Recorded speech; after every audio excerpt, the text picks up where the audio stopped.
Muy buenas noches, amigos oyentes, televidentes, internautas, hermanos migrantes, ¿cómo están todos ustedes? Aquí estamos en Ecuador TV y hoy invitamos al doctor Andrés Ortiz Herbener. Él es analista, constitucionalista, catedrático, columnista de Diario El Universo, máster en Derecho de Empresa y una amplia formación académica. Vamos a analizar la consulta y el camino hacia una nueva constitución. ¿Qué tal, Andrés? Gracias por estar aquí. Jimmy, muchas gracias. Buenas noches para ti y para todo tu público. Comencemos con una consulta. ¿Ha cumplido la Constitución de 2008 la promesa de fortalecer instituciones y garantizar el desarrollo del país?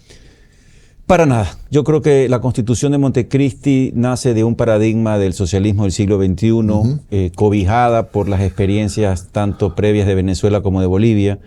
Y se crearon instituciones que no eran propias del constitucionalismo moderno ni internacional. Es decir, cuando se crea el quinto poder, esto del Consejo de Participación Ciudadana y Control Social, cuando se crea una supercorte constitucional, que es el último depositario de la juridicidad en el país, comienza a trastocarse, ¿no?, el sistema democrático en el Ecuador. Tenemos un Consejo de Participación que fue cooptado por el correísmo, en donde teníamos funcionarios que se debían al poder de turno y no a la ciudadanía, como es lo que corresponde.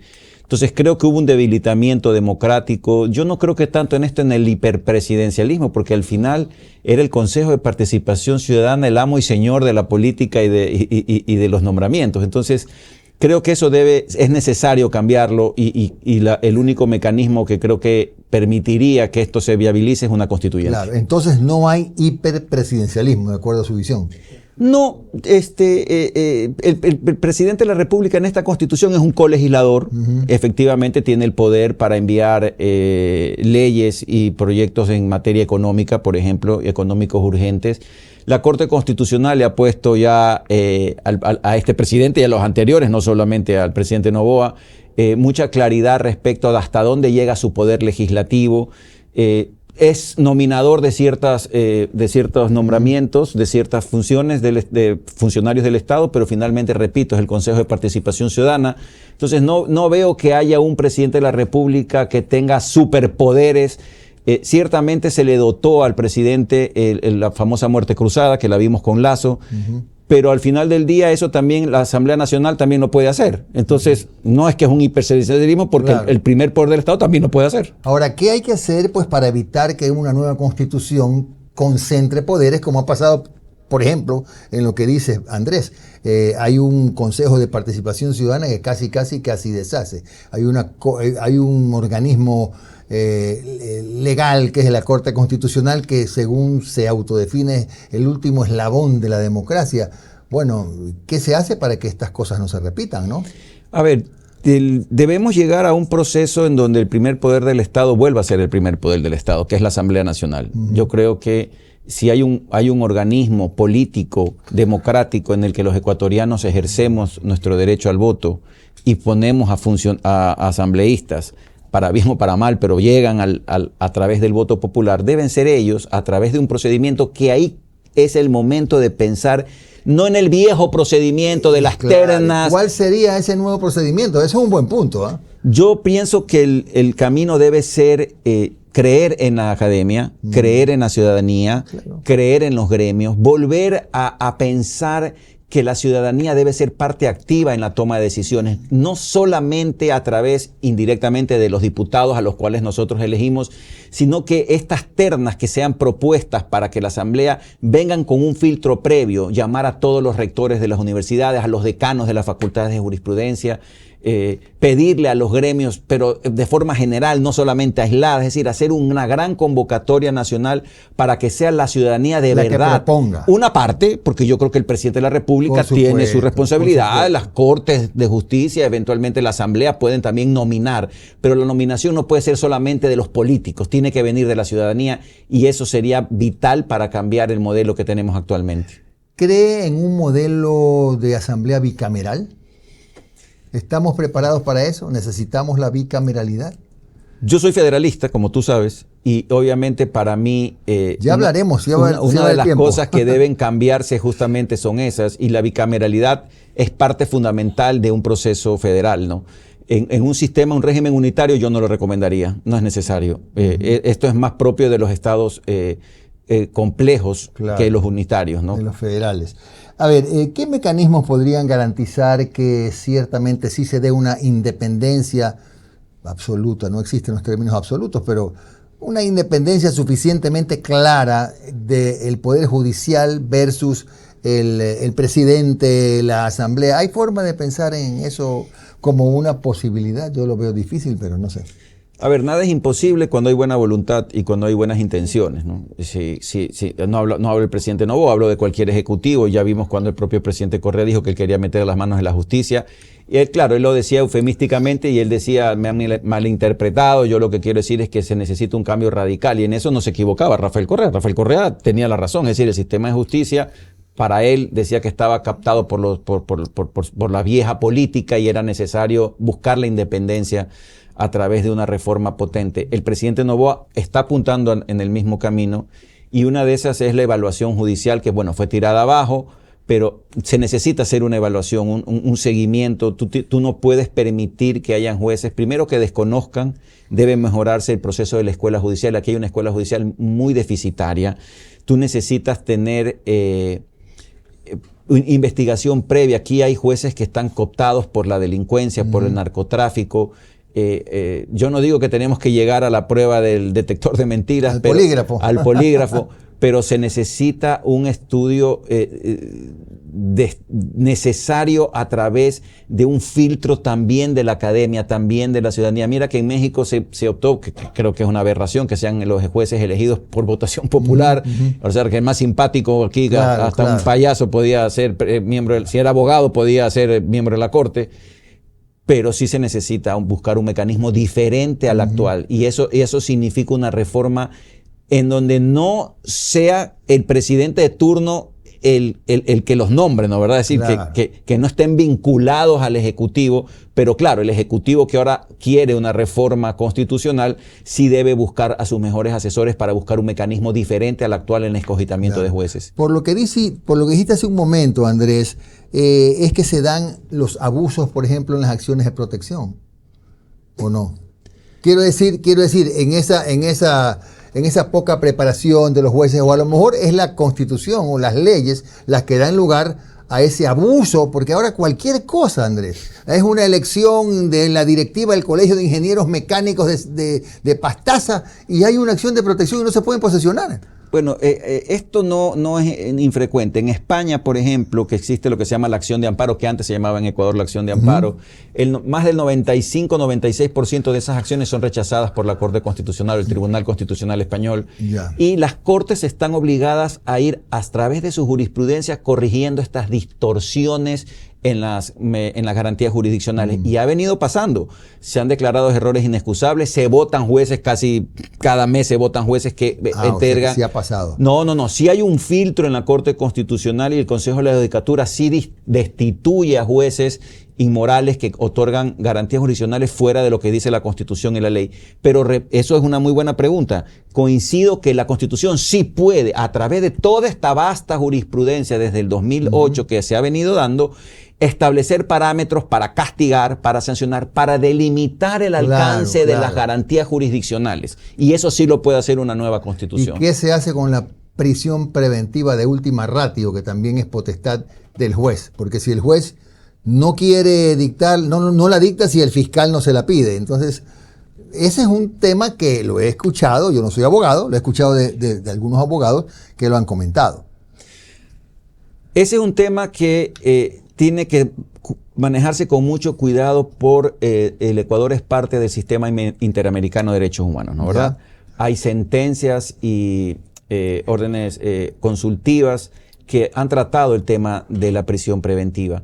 Sin embargo, coincido con la visión del presidente de la República cuando dice que no se puede luchar contra una delincuencia con legislación ordinaria. Es decir, frente a hechos extraordinarios, tú no puedes resolverlos con leyes ordinarias. Necesitas leyes extraordinarias. Necesitas leyes y poderes extraordinarios. Claro, deben estar claramente delimitados, deben obviamente respetar los derechos humanos, no se pueden salir de los parámetros, pero quizá uno de esos sea revisar ciertamente hasta dónde pueden los jueces evitar que las personas Hay una sentencia de la Corte Constitucional terrible que dice que en caso de reincidencia, la ley era clarísima, el Código Orgánico Integral Penal decía que en caso de reincidencia no cabía medidas sustitutivas y la Corte dice que eso es inconstitucional, Jimmy, por favor. Barbaridad. Entonces, a eso me quería referir, justamente. Entonces no podemos llegar a esos extremos de garantismo en una situación en donde si una persona es reincidente, claro, también quiero ser sincero, yo sí soy abogado y quizá un abogado se vaya a enronchar. Yo sé que la reincidencia tiene que ver con el mismo delito penal, ¿ok? O sea, pero si cometes otro delito, pero el nivel tú también tienes que determinar el nivel de peligrosidad del delincuente. Si un tipo ha sido detenido por asesinato y ahora está por secuestro, resulta que no es reincidente, entonces lo deja libre. Claro. Por favor, o sea, la Corte no es sensible a la realidad que está viviendo este país. Entonces, la prisión preventiva es uno de los instrumentos que sí debe ser revisado por la Constituyente. ¿Y se puede revisar por la vía constituyente? Por supuesto. Ahora, acuérdate que hay varios, en la formación de una constitución hay el control ex post. Entonces, cuidado, el pueblo ecuatoriano decide darle mayor facultades a los jueces para evitar que salgan a la calle estos delincuentes y resulta que la Corte en un control ex post dice que es inconstitucional, o que el 70% sería terrible, ¿no? Claro, o sea, va a haber un control posterior de la Constitución, pero por eso digo, hay que tener mucho cuidado, buenos asesores, gente que sepa de derechos humanos para que la redacción no caiga en estos huecos o en estos vacíos, en estos agujeros negros en donde salen estos defensores de derechos humanos a tratar de darle la vuelta y decir que estamos ante un régimen sanguinario o estamos ante un régimen violador de derechos humanos. El doctor Andrés Ortiz, con él regresamos después de un momento para seguir hablando. Hablaremos, ojalá nos dé el tiempo para tratar de abordar algunas de las 2 o 3 preguntas de la consulta. Y por supuesto, siempre preguntamos a los invitados qué hacer para mejorar el nivel de la gente que llega a la asamblea. Eso debe ser una preocupación de todos. Ya regresamos.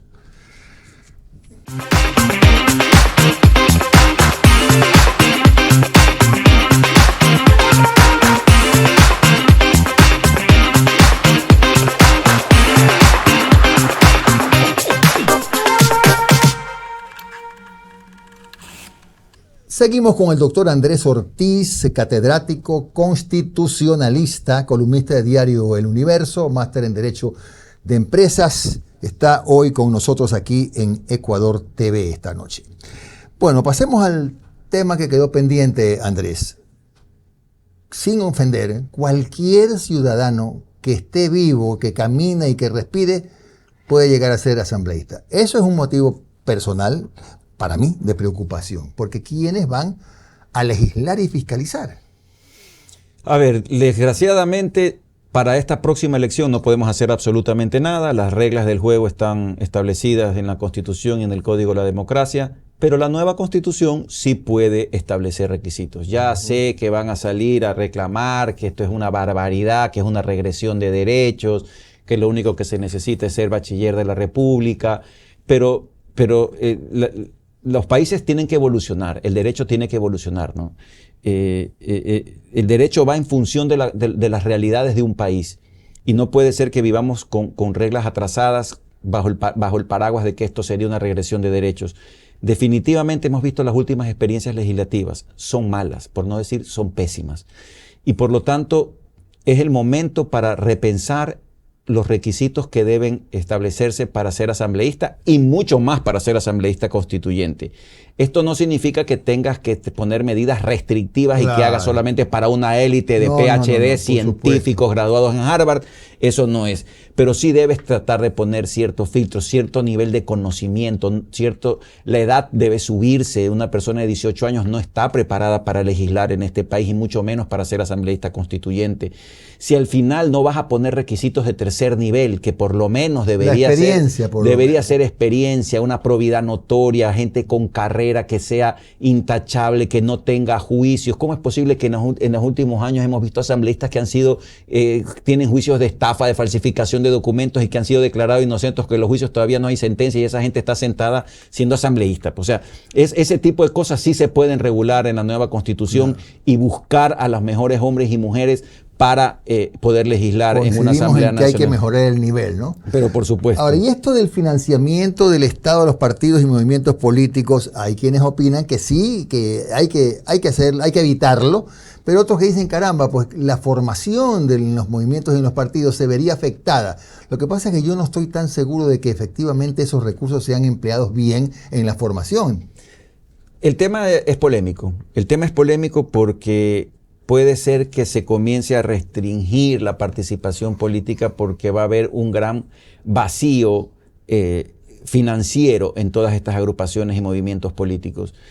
Esta idea que nació en Montecristi de que sea el Estado el que de una u otra forma de estas bandas publicitarias y financia a los partidos políticos en función también de lo que los partidos políticos, los buenos resultados, claro. Aquí está pues, los viejos partidos. Que debí sumar que también en las campañas incluye la... Claro, es también en las campañas, no solo en la formación. No, en las campañas. Claro, entonces, vamos a tener ahora un escenario en el que creo que sin duda la gente está muy molesta con la partidocracia y con los partidos y yo creo que una de las preguntas que más votos va a sacar seguramente será esta, pero hay que buscar cosas alternativas. Yo no sería tan radical en decir sí o no, porque en el momento en que tú dejas de apoyar a agrupaciones políticas de parte del Estado, vamos a tener lamentablemente solamente 2 o 3 o 4 partidos en donde los mecenas o donde los patriarcas que tengan dinero o las grandes empresas o los grandes empresarios financian a estas agrupaciones políticas y quizá eso pueda atomizar la participación democrática. Repito, esto que ha venido pasando es deplorable en cuanto a esto de las bandas, cómo los candidatos venden los puestos o venden la participación y con los medios, etcétera, eso está mal. Pero llegarnos al otro extremo de que sea 100% solamente financiamiento privado como en los Estados Unidos, es un tema que hay que analizarlo y a través de la legislación secundaria, a través del Código de la Democracia, buscar alternativas que suplanten al Estado, pero que no sea tan extremista de que simplemente lo dejes a la voluntad de los partidos. Ahora, antes de pasar a otros temas de la consulta, como por ejemplo esto de las bases militares extranjeras, ¿qué opinas de los sectores estratégicos? ¿Debe mantenerse esa definición que según los críticos del 2008 ha limitado de manera frontal la inversión en el Ecuador? Sin duda. La Constitución de Montecristi estableció un régimen de competencias en donde hay competencias exclusivas del gobierno central, del gobierno provincial, del gobierno municipal y de las juntas parroquiales. Ya había un artículo que establecía claramente cuáles eran las competencias del Estado central y resulta que se inventan esto de los sectores estratégicos. O sea, aparte de las competencias exclusivas en educación, salud, todo, tienes los sectores estratégicos que también son competencia exclusiva del gobierno central. Y dicen que solamente se pueden concesionar o entregar a la iniciativa privada de manera excepcional y prácticamente pues rezando de la buena voluntad del Ejecutivo para que esto pueda ser entregado. No privatizado, porque la concesión no es una privatización, sino permitir la explotación del sector estratégico a través de un concurso lícito y a través de la empresa privada. Eso tiene que cambiar. ¿De qué forma? Y tiene que cambiar en la medida en que primero no sea excepcional. Yo lo escribí ahora en mi última columna del Universo. Tiene que ser la regla general, no la excepción. Es decir, no la regla general. El sector estratégico que pueda ser entregado a un tercero para que lo pueda explotar lícitamente, con controles. Nadie dice que esto sea algún descontrol, o sea, la Feria de la Alegría y hagan lo que les dé la gana. Hay siempre la Contraloría, va a estar la Procuraduría, va a estar la Fiscalía. Es decir, no van a desaparecer los controles. Pero sí ha sido un freno para la inversión, ¿verdad? Eso sumado, me parece que al 422 que prohíbe el arbitraje en los tratados de inversión bilateral. Correcto. ¿No, verdad? Sí. Eso lo hizo el presidente Correa con algo de razón en su momento, porque resulta que teníamos una mala racha en los arbitrajes y perdíamos siempre. Ahora resulta que la actual Procuraduría General del Estado tiene un récord impresionante, ha ganado los últimos 5 juicios, ha ahorrado. Entonces lo que teníamos era malos procuradores. Yo no quiero decir eso, lo que digo es que hemos tenido una racha espectacular, lo cual habla bien, primero de los abogados del Estado, habla bien de que cuando el Estado hace las cosas bien y termina los contratos bien, el resultado viene bien. Cuando hay esos exabruptos que hubo en el correísmo de terminar contratos como te da la gana, o el caso de Chevron, por ejemplo, que fue una barbaridad lo que sucedió, la mano negra y toda esa campaña, obviamente pues estas cosas resultan mal, pero en el momento que tú liberes los sectores estratégicos, permitas la inversión privada y las asegures que estas inversiones del mundo tengan tratados bilaterales de inversión en donde se permitan cláusulas arbitrales, eso necesariamente tiene que ocurrir para atraer la inversión extranjera. Sin eso no hay forma. Claro que sí. Jimmy. Andrés, reducir el número de asambleístas, esta es una pregunta que, aunque en la encuesta que hemos realizado 2, está ganando el sí con gran claridad, en algunos casos hay directivos de movimientos políticos sociales de las provincias que dicen que su provincia, por ejemplo, hay provincias que tendrán un asambleísta. ¿Es bueno, es malo, sirve, no sirve? Esto ha llegado por las malas experiencias. Es decir, la ciudadanía, me incluyo. O sea, bien hecho. O sea, básicamente. No necesariamente está correcto porque la idea es que tengas al primer poder del Estado bien representado, ¿no? ¿Verdad? Y que sea bien esa distribución de los miembros de la Asamblea, las provincias se sientan bien representadas. Pero los ejemplos que tenemos, lo que ha venido sucediendo en la Asamblea Nacional es lamentable. Son pocas las personas, yo te diría 4 o 5 personajes que uno identifica por asamblea que tú dices que vale la pena. Esos son ya excepcionales, ¿no? O sea, por ejemplo, me acuerdo, un Henry Cucalón, por ejemplo, un gran asambleísta, claro. ¿Verdad? Una persona con la cual tú podías sentirte bien representado, en este caso por la provincia del Guayas. Pero yo pregunto, ¿queremos más de lo mismo? Entonces, ahora, el problema no tanto es el número de asambleístas. El problema es el método de Hunt, que favorece a los partidos políticos más fuertes. Es decir, eso va a significar que va a haber una polarización entre las dos fuerzas políticas partidos. Y persínate si llega por ahí un tercero a ganar, que tendría que ser pues, un partido local o alguien con mucha fuerza. Entonces quizá esa parte es la que habría que también ir revisando en el camino, ¿no? Ahora, una nueva constitución, Andrés, puede ser o será el punto de partida para lo que aspiramos, la verdadera estabilidad institucional? Sí, porque la primera norma del Estado, en la pirámide de Kelsen famosa, ¿no? En la cúspide de la pirámide está la Constitución. Y esa es donde se establecen las reglas del juego democrático, cómo es la división de poderes, cómo se eligen las autoridades de control, cuál es el sistema de inversión que va a haber en el Ecuador, el sistema económico de apertura, un Estado más centralista, más abierto a la inversión, o más socialista, más restringido, en donde el Estado quiere acaparar todas las competencias y solamente de manera excepcional entregarlas. La forma de distribución de competencias, y ahí entramos a hablar de una descentralización profunda, si no hablamos de una materia de federal, o sea, si no entramos a hablar de un Estado federal, que sí se respeten las autonomías. No puede ser que los gobiernos municipales, tú fuiste prefecto y tú sabes lo que es sufrir que el Estado te gire el cheque y que no te llegue el cheque, te llegue el cheque tarde o mal o nunca. Cuando digo cheque, por favor, quizá para la gente más joven no se entiende, pero hablemos de las transferencias que tienen que llegar. Sí, ahora son transferencias, los cheques no existen. Ya no existe el cheque.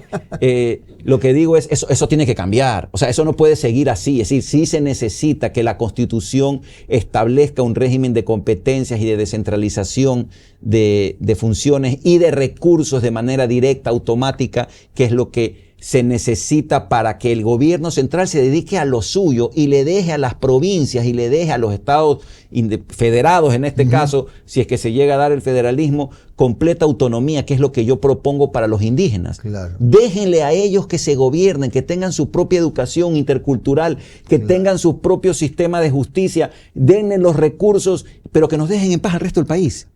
Ya que hablaste del federalismo, ¿tú me puedes resumir en 2 minutos por qué Ecuador podría más adelante caminar por ese sendero? Básicamente porque hemos visto que el Estado unitario es un Estado casi fallido. Tú tienes un Estado que concentra el 100% del poder y conserva muchas competencias. Eso no le hace bien a un país. quienes mejores conocen las realidades, y repito, tú mismo puedes ser testigo, ¿quién más conoce de su provincia que el prefecto? Nadie más pues puede, del ejecutivo, nadie puede saber el día a día. ¿Quién más puede saber de lo que pasa en su junta parroquial, lo que o sucede en un municipio, que su alcalde o su presidente de la junta parroquial?